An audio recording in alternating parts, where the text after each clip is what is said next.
Welcome back to சாப்பாடு ready YouTube channel. நம்ம இன்றைக்கி ஒரு சிம்பிளான ஈஸியான லட்டு எப்படி பண்ணுறதுன்னு பார்க்கலாம். அதுக்கு கடலைப்பருப்பை ஒரு 2 மணி நேரம் போல் ஒரு கப்பை ஊற வச்சுருக்கோம். தண்ணி வடிச்சிட்டு ஜாரில் சேர்த்து நல்லா குறைன்னு அரைச்சிக்கோங்க. ஒரு கடாயில் நெய் விட்டுட்டு சின்ன சின்ன உருண்டையாக போட்டு நம்ம எடுத்துக்கலாம். இது நல்லா மொறுமொறுன்னு ஆகணும்.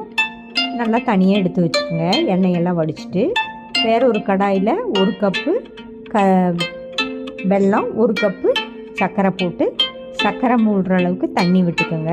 நல்லா ஸ்லிம்மில் வச்சு கலக்கி விட்டுக்கோங்க. அதே சமயத்தில் நம்ம பொரிச்சு எடுத்துருக்கிற கடலைப்பருப்பை மிக்சியில் போட்டு குறைன்னு அரைச்சி எடுத்துக்கலாம்.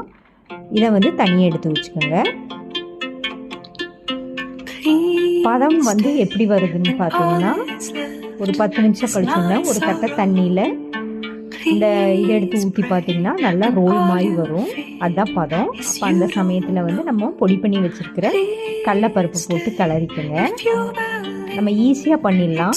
ஒரு கடாயில் 2 டீஸ்பூன் நெய் விட்டுட்டு முந்திரி திராட்சை போட்டு வறுத்து போட்டுக்கோங்க. இது கூட நம்ம பனங்கள் கண்டு கொஞ்சமாக சேர்த்திருக்கோம். கொஞ்சம் ஏலக்காய் தூள் சேர்த்துருக்கிறோம். உருண்டை பண்ணி எடுத்தீங்கன்னா உங்களுடைய ஈஸியான லட்டு ரெசிபி ரெடி ஆயிடும். ரெசிபி வீட்டில் ட்ரை பண்ணி பாருங்கள். தேங்க்ஸ் ஃபார் வாட்சிங். தேங்க்யூ. அனைவருக்கும் இனிய தீபாவளி நல்வாழ்த்துக்கள்.